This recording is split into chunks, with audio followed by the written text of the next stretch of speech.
sul ring a 24 ore dall'inizio del nuovo mandato. Il sindaco di Treviso e l'opposizione. L'aumento delle tariffe MOM fino al 33% fa scoppiare lo scontro. Decisione inevitabile per Colladone. Il sindaco a gennaio, nuovo tavolo per ridefinire i costi. Le fototrappole di alcuni cacciatori immortalano un esemplare di orso bruno in un bosco di Fregona. Il 27 maggio il sindaco rassicura è un passaggio isolato. L'omicidio di Anica Panfili è stato un delitto di impeto maturato per una questione economica. Continuano le indagini. La 31enne e il suo assassino si conoscevano. Un appuntamento per il debito finito con la sua morte.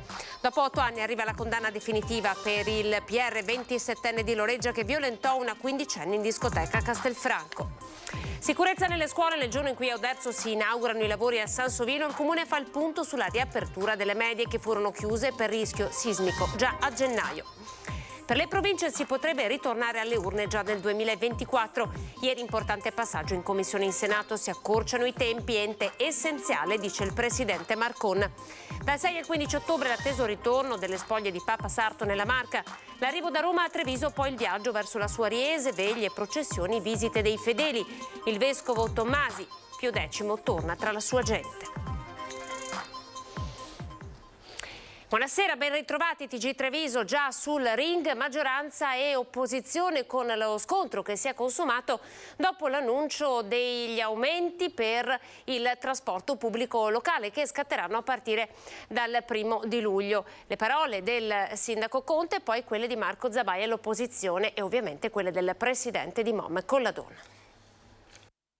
Oggi siamo dovuti intervenire da un punto di vista di bilancio per riuscire a far fronte a quel piano degli investimenti che riteniamo importante, dai nuovi magazzini alle nuove stazioni di Castelfranco, di Treviso. La prima cosa che contestiamo è la tempistica, che questo era un aumento che era annunciato da ormai un anno e chissà come mai si aspetta proprio passare le elezioni per approvarlo, ricordo con l'unanimità, quindi anche con l'approvazione del Comune di Treviso.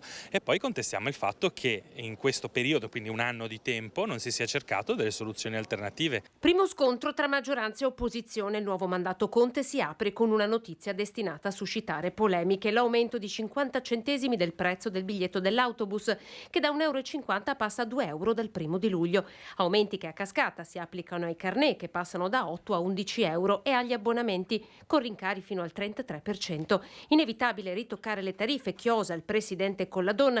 Abbiamo resistito un anno con il balzo di gas e benzina. Adesso è arrivato il momento. Gli aumenti che noi abbiamo subito nell'anno 2022, soprattutto per i costi di trazione, l'abbiamo detto 1000 volte, superano i 3,5 milioni. E quindi per avere un equilibrio economico-finanziario avevamo l'unica possibilità, era quella di agire sulle tariffe.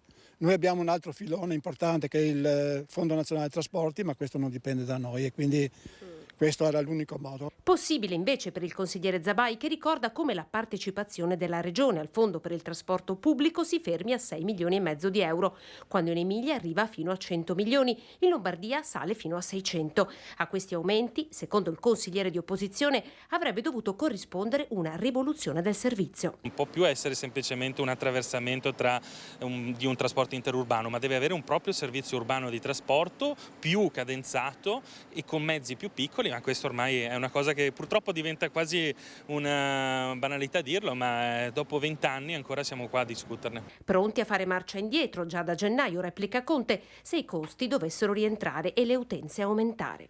L'opposizione è ancora in campagna elettorale, forse non si sono resi conto che hanno sonoramente perso. Se vogliono continuare tutti i giorni, a partire anche dal primo consiglio comunale, a ululare alla luna, insomma lo lascio fare a loro.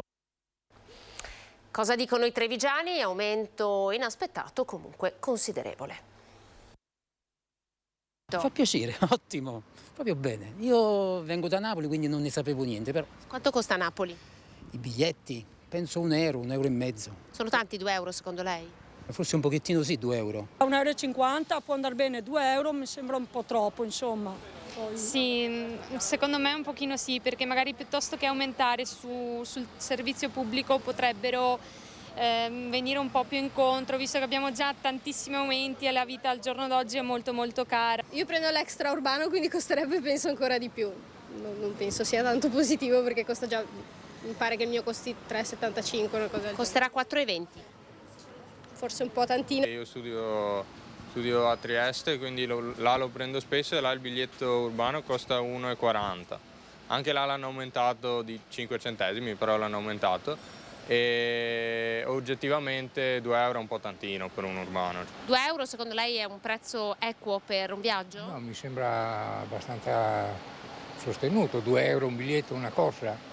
No, è caretto. Ci adatteremo, cosa vuole fare? È aumentato tutto, è peggio il cibo, no? Sono tanti, sono 4.000 lire, se lo fai a bordo diventano 4, è tutto raddoppiato, è un po' un casino. Non so se siete d'accordo con me. Troppo alta, sì. Anche perché chi fa poco tratto, l'autobus 2 euro, fa a piedi piuttosto. Così non è che posso farci molto io sinceramente. Quindi non rinuncerà insomma all'autobus? Non si può rinunciare perché è una necessità, ecco. Saliamo a Fregone, è stato avvistato un orso bruno lo scorso 27 di maggio immortalato dalle fototrappole. Vediamo.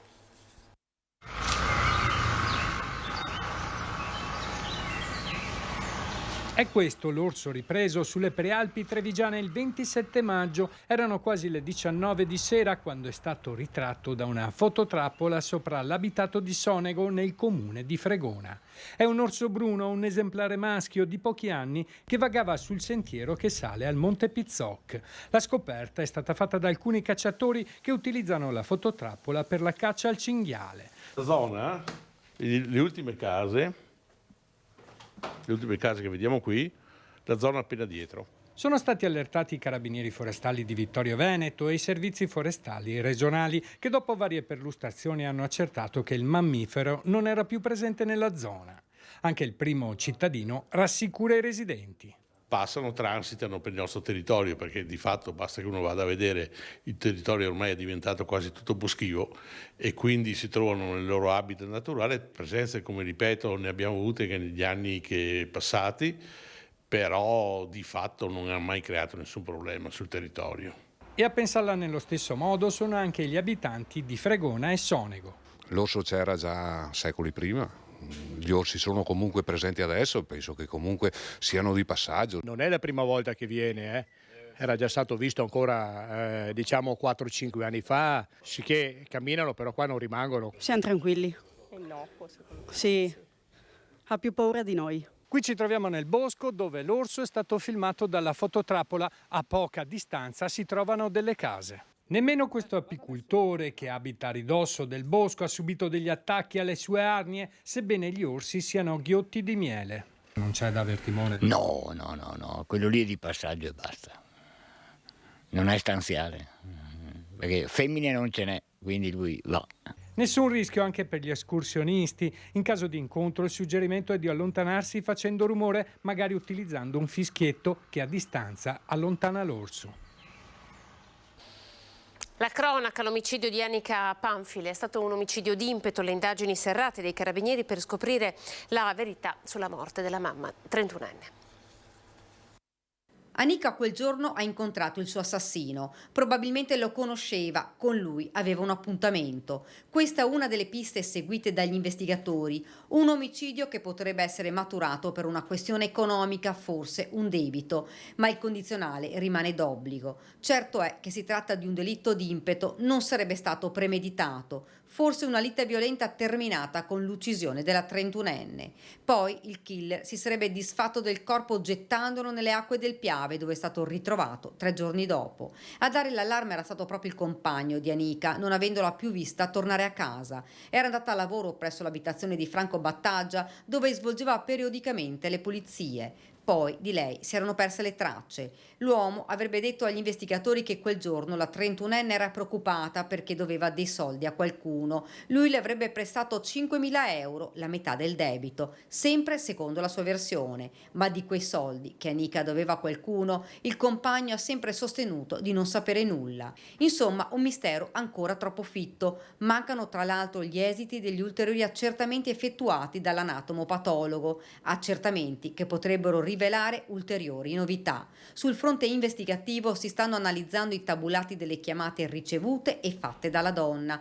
Forse l'assassino l'aveva chiamata, le aveva dato un appuntamento. Si indaga a 360 gradi, nulla viene tralasciato. All'appello continuano a mancare la borsa ed il cellulare di Anika. Dove sono finiti? Il killer potrebbe averli gettati altrove, lontano dalla donna, per depistare le indagini, oppure perché nel telefonino c'erano messaggi compromettenti. Dopo 8 anni arriva la condanna definitiva per il PR 27enne di Loreggia che violentò una quindicenne in una discoteca a Castelfranco Veneto. È stata una vicenda che ha segnato proprio l'adolescenza e la giovinezza di entrambe le ragazze, perché insomma non è da tutti passare un periodo dai 15 ai 23 anni, perché entrambe sono del 2000, tra le aule di giustizia per fatti così gravi, nel tentativo appunto di riuscire a dimostrare che quello che raccontavano corrispondeva proprio alla verità. Era il 21 agosto del 2015 quando all'interno della Baita al Lago, discoteca di Castelfranco Veneto, una quindicenne fu vittima di uno stupro da parte di un giovane PR della discoteca di Loreggia. Ad assistere alla scena una coetanea della giovanissima, tenuta ferma da un amico del 27enne. Dopo 8 anni e 3 gradi di giudizio, la Corte di Cassazione ha rigettato il ricorso del PR ritenendolo inammissibile, confermando ieri sera la condanna a 6 anni per stupro di Filippo Roncato, a 1 anno e 6 mesi per l'amico. La fine di un calvario per la giovanissima. La ragazza è scoppiata a piangere, un pianto assolutamente liberatorio, e perché è stata veramente dura. Ovviamente chi è vittima di questo tipo di reati ha sempre la paura di non essere creduta o creduto, quindi poi all'inizio era stata sottoposta veramente ad una gogna mediatica attraverso i social, quindi aveva solo 15 anni, quindi è stata veramente durissima. Ancora stamattina mi scriveva: avvocato, devo ancora realizzare, non ci posso ancora credere, non ci credo che sia finita e che mi abbiano creduto. Non aveva mai avuto dubbi la quindicenne che con coraggio e con il supporto fondamentale della mamma insieme all'amica è sempre andata avanti.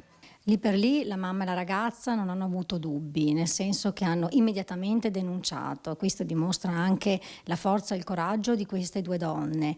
È chiaro che poi il percorso lungo è un percorso che mette veramente a dura prova, però in questi casi bisogna sempre denunciare. Per il 27enne si sono aperte le porte del carcere. Adesso le vittime proseguiranno con la causa civile. Per le province si potrebbe ritornare alle urne già nel 2024, a 10 anni dalla riforma del Rio. Ieri il passaggio in commissione al Senato. Si ipotizza di arrivare ad andare nel giugno del 2024, la fase transitoria oggi proposta da questa legge congelerebbe i consigli in scadenza a dicembre 2023, sono la stragrande maggioranza dei consigli provinciali a livello nazionale e quindi si arriverebbe in concomitanza alle prossime elezioni amministrative anche con il ritorno all'elezione del Presidente e del Consiglio provinciale. Fino a pochi mesi fa per qualcuno era fantapolitica, oggi è più che una ipotesi il ritorno all'elettività delle province e c'è già una data, la primavera 2024. Nelle scorse ore infatti è arrivata un'accelerazione con l'unificazione in Commissione Affari Costituzionali al Senato di ben 9 proposte di legge. Il nuovo testo adesso seguirà l'iter parlamentare, ma la volontà politica della maggioranza è quella di chiudere quanto prima la partita. Dal Sant'Artemio parte un appello all'unità. Io spero che non si arrivi a fare una battaglia politica e campale su questo riordino di un ente che è costituzionale, lo ricordo, è all'interno della Costituzione, anche perché tutte le forze politiche che oggi stanno governando le province, perché siamo della Lega, del PD, di Forza Italia, di Fratelli d'Italia, abbiano la consapevolezza di quanto serva ai territori tornare ad avere una piena rappresentatività ed operatività. Operatività che viene ribadita anche dal direttore generale dell'ente, soprattutto su edilizia scolastica e viabilità. Abbiamo dimostrato anche negli anni più difficili, subito dopo la legge del Rio e quando prima anche del referendum costituzionale, come l'esistenza di un ente intermedio fra i comuni e la regione sia essenziale. Ora si guarda a Roma e al provvedimento. Il nodo da sciogliere, come sempre, è economico. Nel disegno di legge ci sono due parti. La prima è quella legata agli organi e quindi al ritorno all'elezione diretta. La seconda parte è quella della ridefinizione delle funzioni. Un terzo aspetto che purtroppo manca è quello legato alle risorse finanziarie, perché tutto può essere fatto se ci sono adeguate risorse e personale sufficiente a svolgere le funzioni. Sullo sfondo una campagna elettorale ancora ipotetica, ma tutta da organizzare. Lei ci sarà? Noi siamo qui, io sono un sindaco fino al 2025, vedremo cosa succederà. Tra le competenze delle province, l'edilizia scolastica, e proprio in materia di edilizia scolastica questa mattina a Oderzo la presentazione dei nuovi lavori di riqualificazione del Sansovino portati avanti proprio dalla provincia. Il comune intanto aggiorna la tabella di marcia sul cantiere più atteso, quello delle scuole medie. Un nuovo sistema di allarme antincendio, efficientamento energetico, una nuova pavimentazione per la palestra sono solo alcuni degli interventi realizzati dall'ente provincia all'Istituto Tecnico Sansovino di Oderzo per oltre 1,5 milioni di euro, e questo su un plafond complessivo di 100 milioni, risorse intercettate dal Sant'Artemio per rimettere a nuovo le scuole superiori della Marca tra finanziamenti propri, Covid e PNRR. Il taglio del nastro accanto al comune che in questi mesi sta gestendo un'altra partita fondamentale, quella delle scuole medie Malteo, chiuse non senza clamore nel gennaio scorso con ordinanza del sindaco per carenze riscontrate sull'antisismica. Centinaia di studenti ospitati in altri luoghi del territorio. Abbiamo già fatto la gara e anche abbiamo per fortuna già un vincitore della gara. Stiamo procedendo all'affidamento dei lavori e quindi i lavori partiranno a brevissimo. E ci auguriamo che vengano anche completati nei tempi stretti che l'amministrazione comunale si è prefissa. Sulla carta 10 mesi di cantiere, si vuole fare bene e il prima possibile. Noi in realtà ci auguriamo all'inizio della primavera del 2025, ovvero a febbraio più o meno il tempo che ci siamo dati per la conclusione dei lavori. Tornando al Sansovino, nuovi spazi significa migliore didattica. Guarda il cielo Joshua, il drone non è solo una passione ma anche una nuova competenza. Questo invece è un drone specializzato in rilievo a infrarossi. È una passione molto bella che coinvolge tanto, può sembrare anche costosa all'inizio, ma è un prezzo che bisogna pagare per andare avanti con quello che si piace. E c'è chi come Aurora ha predisposto un piano di marketing per rilanciare il suo comune, Chiarano. Credo che comunque pur essendo un comune piccolo abbia tutte le potenzialità proprio per diventare una destinazione turistica. A questo punto devi presentarlo al sindaco di Chiarano. Certo, ci penseremo. E a proposito di turismo, i ragazzi presentano anche Sanso Robot, guida turistica 4.0. Il Palazzo Foscolo è il cuore culturale di Oderzo, è un edificio cinquecentesco che si trova al limite del centro storico.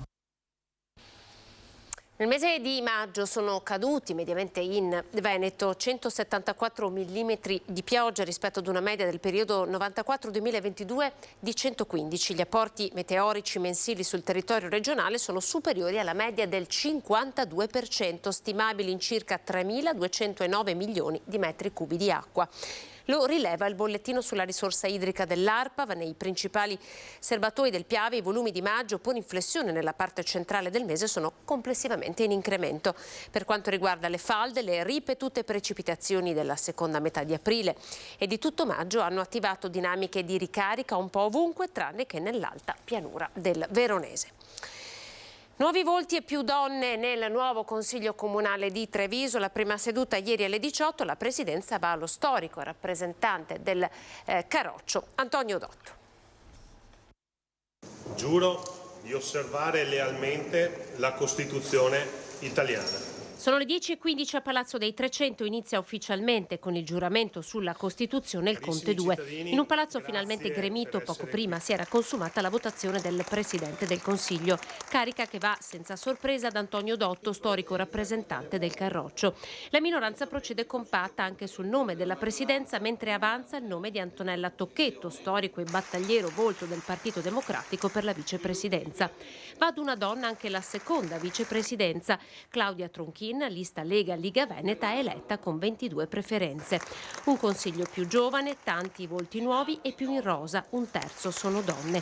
E proprio dalla vicepresidente Tocchetto arriva la prima stoccata all'amministrazione sul Pride, in programma a Treviso per il prossimo 17 giugno. A volte è stato un po' ambiguo, però non ha mai chiuso la porta, quindi speriamo che non lo faccia nemmeno questa volta. Il 17 tutti i consiglieri di minoranza ci saranno e ci aspettiamo che ci sia il sindaco, assessori e anche altri consiglieri della maggioranza. Prima volta tra i banchi del Consiglio anche per Giorgio De Nardi. Conte ha detto che il primo mandato serve per osservare, il secondo per realizzare, quindi siamo tutti molto felici se questo secondo mandato consentirà di realizzare la grande quantità di provvedimenti che sono stati annunciati. Applausi per i big del Consiglio, l'abbraccio tra Giancarlo Iannicelli, ex presidente, e Antonio Dotto. È la coronazione dell'attività politica che ho fatto nei 3 mandati che ho fatto qui in Palazzo di Trecento, ma soprattutto anche coronare il servizio ai cittadini che soprattutto in questo momento mi hanno votato abbastanza numerosi. Definiti i capigruppo per ogni lista, Cristian Schiavon, che lascia il collega Barbisan più votato in lista all'assessorato al bilancio, è il nuovo capogruppo della lista Lega Veneta. Pelloni alla guida della lista del Partito Democratico. Prima apparizione ufficiale a Palazzo dei Trecento per 2 volti nuovi, gli assessori Sernagiotto e Vettoretti. Nelle parole di insediamento il sindaco Conte lancia un avvertimento all'opposizione dopo una campagna elettorale che non ha risparmiato anche qualche colpo basso. Mai infangare il nome della città di Treviso, mai infangare il nome di una comunità. Oltre un centinaio di persone ha assistito ieri al Consiglio Comunale. Il sindaco ha fatto un appello a tutti i cittadini di partecipare sempre numerosi. Se venissero anche quella volta al mese in presenza al Consiglio Comunale sarebbe un bel messaggio anche per coloro che siedono tra i banchi del Consiglio Comunale. In effetti raramente il Consiglio Comunale a Treviso è stato così partecipato, da qui l'invito del sindaco Mario Conti ai cittadini a tornare numerosi anche ai prossimi appuntamenti. Chi è venuto per assistere al giuramento, chi mosso dalla curiosità, chi per legame affettivo, chi invece per appartenenza politica. Come cittadina sono venuta a informarmi. Marco Zabai, sono sua madre e quindi chi posso sostenere se non mio figlio? Questa è mia moglie che è stata eletta dalla Grada. Siamo qui per la prima riunione del Consiglio, gradiva la mia presenza. È la prima cosa di conoscere intanto, e ascoltare, interessarmi del programma e poi seguirlo. Sono riuscito a portare tantissimi italiani di origini stranieri che non andavano mai a votare e 60% a Treviso sono riuscito a farli votare, quindi è una soddisfazione per me. E cercherò di vedere anche i ragazzi che abbiamo sostenuto con il Comitato Prime Trevigiani, Jennifer e Alberto Ciamini, Jennifer con Alberto Ciamini, e cercando di trovare appunto una collaborazione e di portare avanti le nostre battaglie. Chiaramente con gli occhi si capisce molto di più che con molti discorsi. Tornerà anche la prossima volta? È possibile, sì, perché no? Forse merita di più essere qui le prossime volte. È iniziato oggi a Treviso il processo a carico di Gaia Righetto, portavoce del centro sociale Giango, accusata di diffamazioni nei confronti dell'ex sindaco di Quinto, Mauro D'Alziglio, per contenuti offensivi pubblicati dalla ragazza nel proprio profilo Facebook. Le espressioni erano collegate a presunti comportamenti discriminatori che l'amministratore avrebbe tenuto una sera di quasi 7 anni fa verso un gruppo di profughi a bordo di un pullman in sosta nel comune della Cintura Urbana. L'ex primo cittadino ha chiesto un risarcimento pari a 50.000 euro. La sentenza è attesa per il prossimo mese in occasione di una nuova udienza. Ci fermiamo, pochi secondi di pubblicità.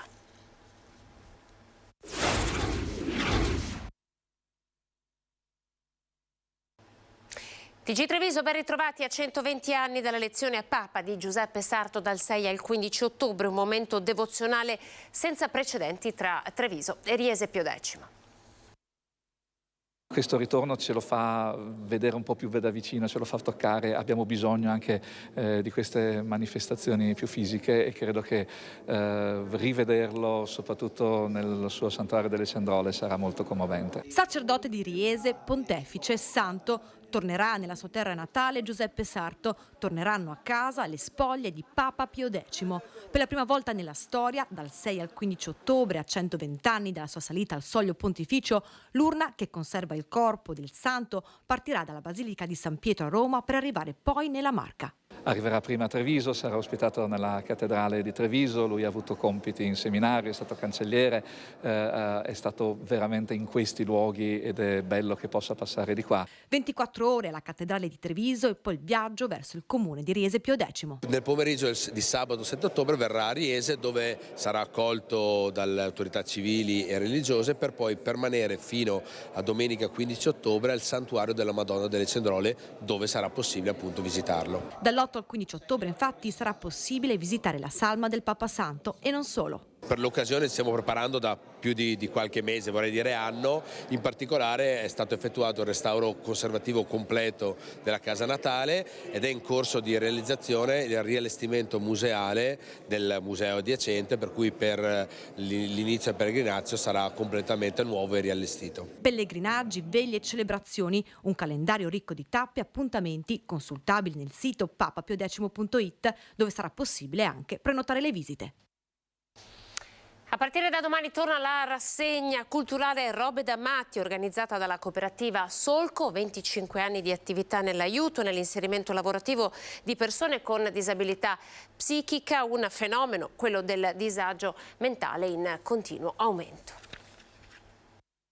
Con l'azienda sanitaria ne stiamo parlando molto, c'è un disagio giovanile in crescita che poi si sviluppa e sfocia in problemi di salute mentale che dobbiamo cominciare a capire, si manifesta in tanti modi, ad esempio il rapporto sbagliato con il cibo, ai disturbi dell'ansia. La malattia è molto prima il disagio. Per affrontare il delicato tema della salute mentale a Treviso esiste un tavolo e un coordinamento provinciale, un'attenzione che nella Marca è aiuto e coinvolgimento prezioso anche grazie al lavoro delle tante associazioni impegnate sul territorio. Tra queste la cooperativa sociale Solco, che anche quest'anno torna con 2 settimane di eventi ed una rassegna culturale capace, attraverso questo tema, di creare bellezza e cultura. Questa edizione ha come sottotitolo Lezioni di follia, quindi parleremo di tutto quello che è in positivo la follia, visto che oramai siamo abituati a parlare di follia e di salute mentale sono con la declinazione più negativa. Noi vogliamo tornare per la 7ª volta nelle piazze e parlare di salute mentale, perché dobbiamo parlarne e dobbiamo andare oltre lo stigma. Con lezioni di follia in una mostra a Santa Caterina, attraverso una rappresentazione teatrale alla loggia e poi il premio a chi migliora il mondo con la follia. La cooperativa sociale si occupa di inserimento e formazione al lavoro di persone con disabilità psichica da oltre 25 anni. Il nostro tavolo provinciale della prevenzione gesti suicidari continua a lavorare proprio sulla prevenzione del suicidio, che continua ad essere una scelta, una soluzione vista così da molte persone. Ecco, che è un festival che lavora sullo stigma da tanti anni, da quando è nato, proprio sul rompere le barriere dello stigma per arrivare alle persone e poterle aiutare prima, e prevenire diventa davvero fondamentale, non al passo coi tempi, precursore dei tempi. Torniamo a Fregona, dopo 11 anni di stop torna la Vittorio Veneto Cansiglio, vediamo. La Marca torna a scaldare i motori. Dopo 11 anni, pronta per tornare in pista la Vittorio Veneto Cansiglio, la cronoscalata automobilistica che corre un percorso di circa 6 km lungo i tornanti del comune di Fregona. Una gara alla sua 41esima edizione, in programma sabato 26 e domenica 27 agosto. È una cronoscalata, la 41esima, quindi a distanza di 11 anni, l'ultima si è tenuta nel 2012, quindi a distanza di 11 anni siamo di nuovo sul pezzo. Di nuovo sul pezzo, o meglio in pista, la Vittorio Veneto Cansiglio, una gara che nasce nel lontano 1924, da sempre nel cuore dei trevigiani. È un marchio storico di Agi Treviso, ha una storia importante. È una gara veramente sentita, il percorso è affascinante e ci sono tutti gli elementi per poter portare avanti un'iniziativa sportiva, naturalmente non solo come Agi Treviso ma come tutto il territorio, con la collaborazione importante di tutto il territorio di Vittorio Veneto, di Fregona, con tutta l'alta Marca trevigiana. Centesimi di secondo che fanno la differenza, tecnica e coraggio. Tantissimi piloti che si sfideranno tra i tornanti di Fregona per battere il record di tracciato di Denis Zardo stabilito nel 2010. Massima velocità però sempre accompagnata da massima sicurezza. Queste gare si basano sulla sicurezza. ACI Treviso ha un obiettivo primario, è quello di garantire la sicurezza non solo a chi partecipa ma anche a chi assiste alla gara, ma anche a chi organizza. Quindi la sicurezza è fattore fondamentale per poter poi gioire delle passioni di velocità che questa gara comporta. Siamo alle notizie che arrivano da Belluno e provincia.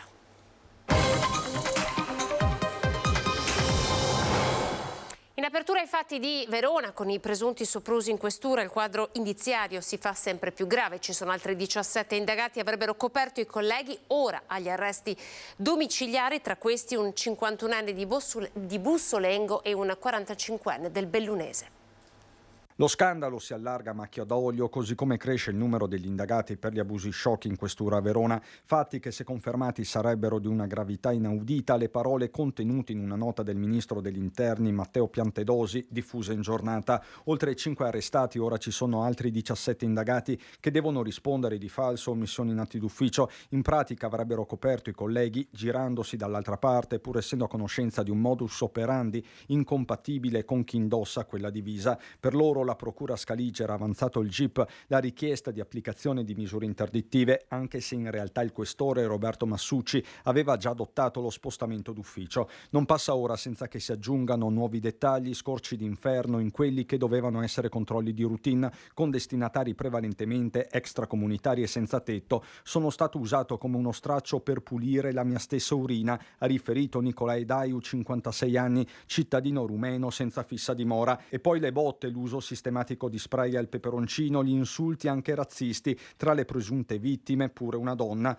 Tutto ruoterebbe attorno ai 5 uomini che si trovano ora agli arresti domiciliari: Alessandro Migliore, napoletano di 25 anni, Doris Colpini, veronese di Bussolengo di 51, Federico Tommaselli, 31enne catanese, Filippo Failarifici, 35 anni, milanese, Roberto Darold, bellunese di 45 anni. A incastrarli soprattutto intercettazioni telefoniche ambientali, telecamere e cimici posizionate dai colleghi della Mobile. Un'indagine prima interna, poi giudiziaria. No a gogne mediatiche, dicono i sindacati, ma la questione è anche politica, con la deputata trevigiana Rachele Scarpa intenzionata a depositare un'interrogazione al Viminale. Per tutelare tutti quegli operatori, agenti delle forze dell'ordine che invece svolgono il loro lavoro nel pieno rispetto delle regole, ecco, io penso che sia necessario adottare soluzioni di sistema, quindi sì alle bodycam e sì ai codici identificativi. Sul punto si apre un dibattito mai sopito, già sollevato nei casi Cucchi e Aldrovandi. Io credo che la stragrande maggioranza degli agenti siano agenti che fanno benissimo il proprio lavoro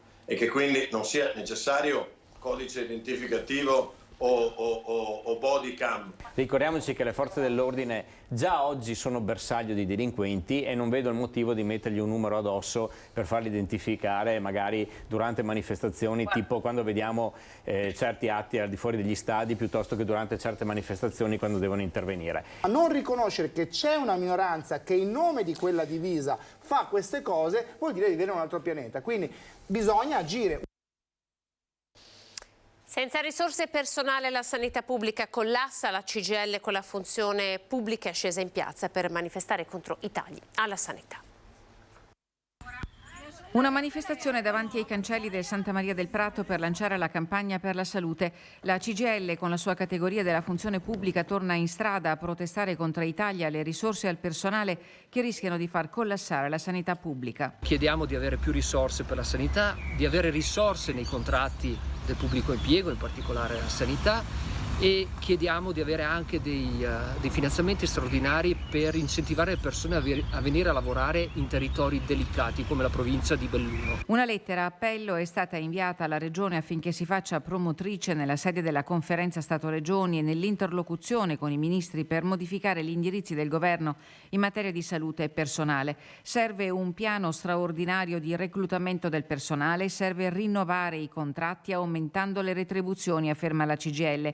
che chiede tra l'altro di negoziare con le università per aumentare gli accessi alla formazione del personale medico e delle lauree sanitarie, prevedendo un incremento delle borse di studio anche per il personale delle lauree sanitarie non mediche. La sanità pubblica collassa. È un mantra che dobbiamo ripeterci tutti i giorni, la battaglia va fatta e questo è un buon motivo per essere qui presenti come lavoratori, come pazienti, come persone che vogliono che la sanità continui a essere un diritto alla salute pubblica. Lavori in somma urgenza per ripristinare la funzionalità del Paramassi nella frazione di Paluche in comune di Taibona, Gordino. Li ha disposti il Consiglio provinciale riunito ad Agordo, che ha approvato l'intervento per un valore complessivo di 109.000 euro. Il dissesto a Paluca si è verificato a fine aprile, ha danneggiato la barriera che sarà ripristinata. Il Consiglio provinciale ha anche varato un accordo di valorizzazione della vecchia caserma dei Carabinieri di Santo Stefano di Cadore. L'immobile di proprietà della provincia viene trasferito all'Unione Montana Comelico per 200.000 euro. Sarà sistemato per destinarlo a funzione di interesse pubblico. E sono già 4 i casi di TBE registrati in provincia di Belluno. Il virus dell'encefalite assieme alla malattia di Lyme sono le principali malattie trasmesse dalle zecche, che rappresentano un problema con l'approssimarsi della stagione estiva. Buone pratiche e il vaccino per tutelarsi.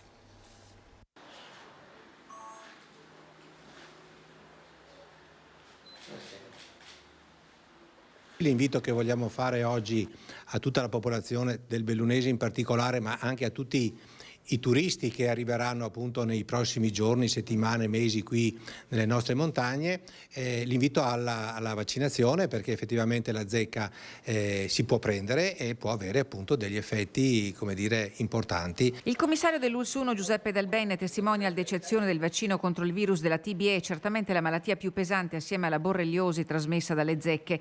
I mesi estivi sono quelli in cui è maggiore l'incidenza del morso da zecca. Dall'inizio dell'anno nel Bellunese sono già 4 i casi di TBE seguiti dall'ULS-1, che è centro di riferimento per la cura. I dati epidemiologici del quinquennio 2018-2022 rilevano che circa il 60% dei casi registrati nel nord-est sono stati riscontrati fra le province di Belluno e di Vicenza, lungo l'asse pedemontano, che è la zona a maggiore diffusione di zecche. La zecca può trasmettere il virus della TBE, ma anche il battere della borreliosi. Noi possiamo fare la prevenzione della TBE, che essendo un virus ha il vaccino.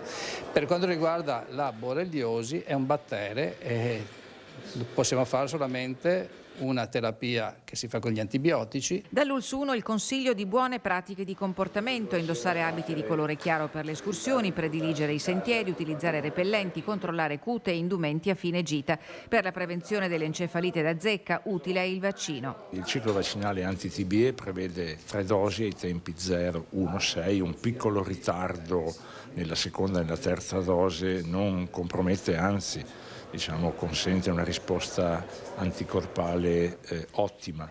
Sono previsti poi, con differenze per età, dei richiami successivi. Dall'introduzione della gratuità del vaccino per i residenti in provincia di Belluno, la somministrazione di dosi è andata in crescendo. Negli ultimi 7 anni complessivamente è stata superata quota 85.000. La campagna vaccinale rimane aperta, sono attivi i nostri centri vaccinali di Salce, il drive-in di Tai di Cadore. Ricordo che il sistema drive-in ci ha consentito in epoca Covid di mantenere attiva la vaccinazione anti-TBE, che non era possibile eseguire chiaramente nei piccoli spazi degli ambulatori vaccinali. A Tai di Cadore, dove la CISL ha inaugurato la sua nuova sede, un investimento nel territorio dove spopolamento e calo demografico sono purtroppo una realtà, è un segnale importante di presenza, prospettiva e vitalità, ha detto il segretario generale della CISL di Belluno Treviso, Massimiliano Paglini. I nuovi uffici si trovano in via Coletti con 6 postazioni e un parcheggio nelle immediate vicinanze. Il trasferimento dalla vecchia sede in piazza Tiziano a Pieve alla nuova nella frazione di Tai rappresenta il primo passo di un progetto più ampio di efficientamento, accessibilità e potenziamento di uffici, sedi e servizi della CISL in tutto il territorio cadorino. Era questa la nostra ultima notizia, ci fermiamo qui, siamo alle previsioni del tempo. Grazie per essere stati anche questa sera in nostra compagnia. Una buona serata con Antenna 3.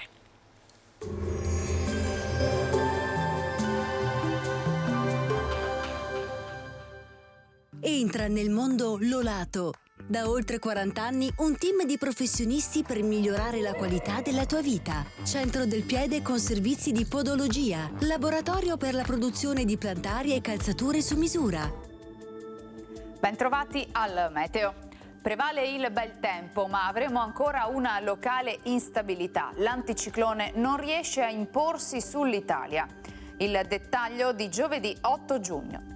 Sul Veneto sarà soleggiato, poi graduale aumento della nuvolosità, specie sulle zone montane, pedemontane e interne della pianura, dove saranno possibili anche locali rovesci o temporali. Precipitazioni in esaurimento in serata. Temperature stazionarie o in locale aumento, minime tra 12 e 19 gradi, massime tra 24 e 28 gradi. Spostiamoci ora sul Friuli Venezia Giulia. Anche in questo caso cielo poco nuvoloso. Dal primo pomeriggio saranno possibili rovesci e temporali con maggiore probabilità tra Alpi e Prealpi, localmente fin verso la pianura. Temperature minime tra 15 e 18 gradi, massime sui 25-27 gradi.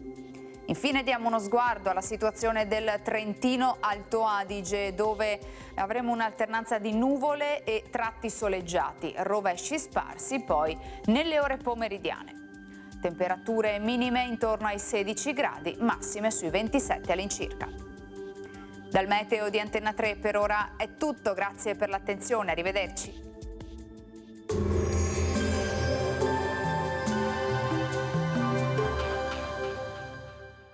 Busti, tutori e protesi di arto personalizzati. Ortopedia e sanitaria Lolato.